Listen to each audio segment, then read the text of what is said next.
Okay, so what we have here is a field of sunflowers, and that's all well and good. But what I'm kind of more interested in is being able to art direct and control where these flowers go and kind of integrate them with type and objects and that sort of thing. So to do that, I'm going to just go back to one single brush.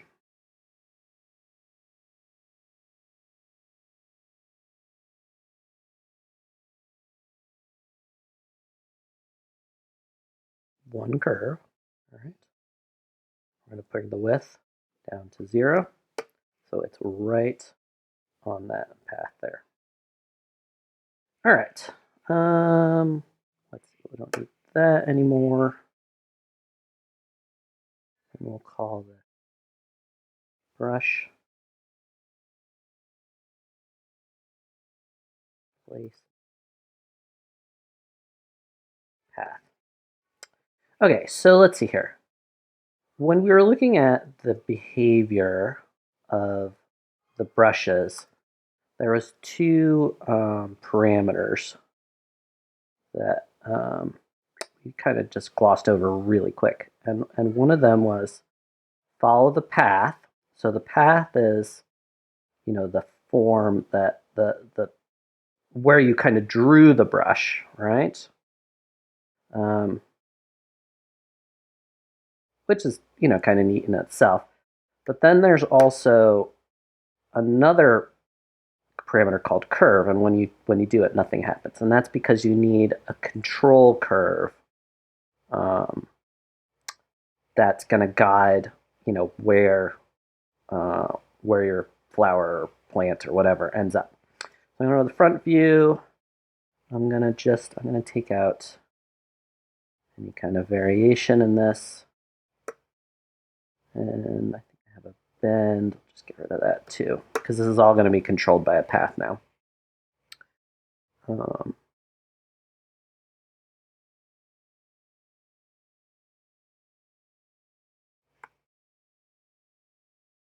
all right, so now we create a curve, CV curve, and this path is going to dictate where this brush ends up. So I'm going to start right where it starts, kind of weave it around wherever I want it to go. All right, so now to get this connected, you select the curve, then the brush, then go to Generate, Curve Utilities, Set Stroke Control Curves. Now, when I turn this behavior up, it's going to follow this path.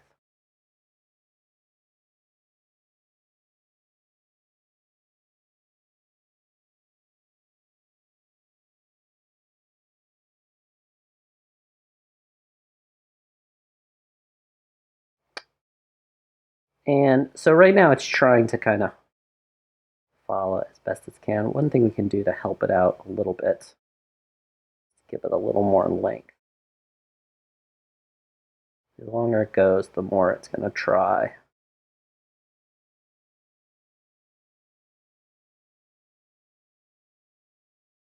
Fit that path.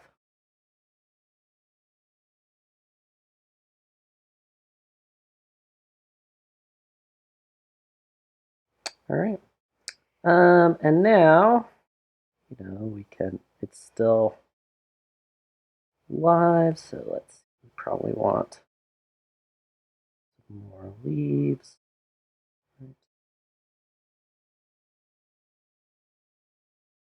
make dart.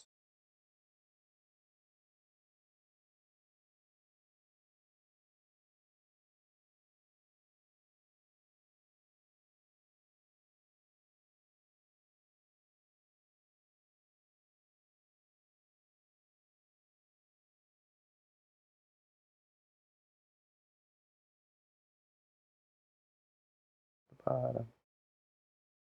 All right. Set this brush to.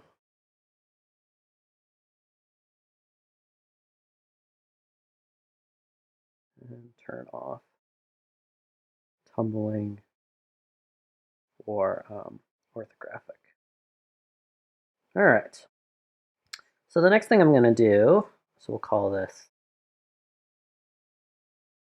control curve. And let's see, we'll get rid.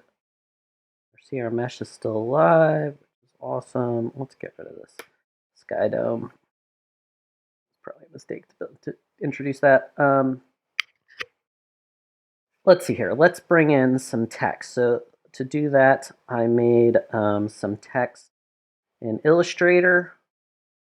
I outlined it, pathfinded it out, and then exported this as a Illustrator 3 file. So now I'm going to go create Illustrator object, and it's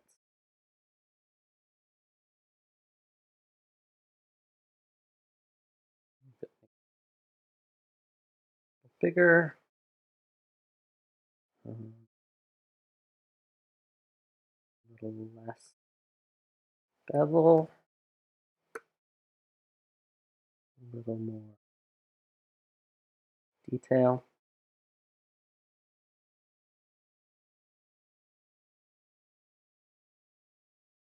Too big. Yeah, something like that would be nice. Now I can kind of control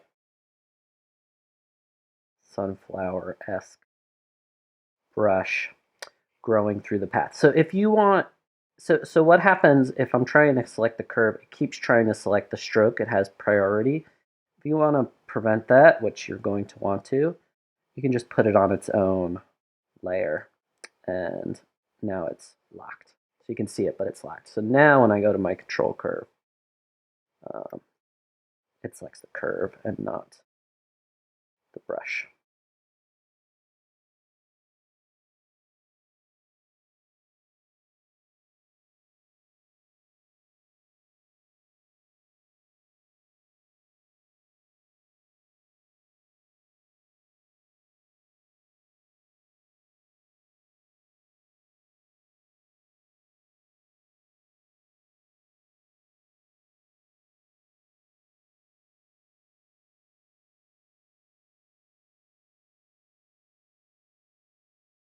I'm thinking maybe it comes back out again at the R.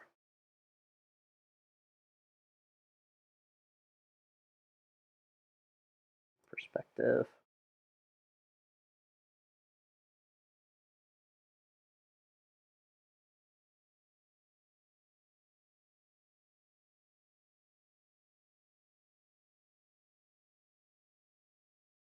Right.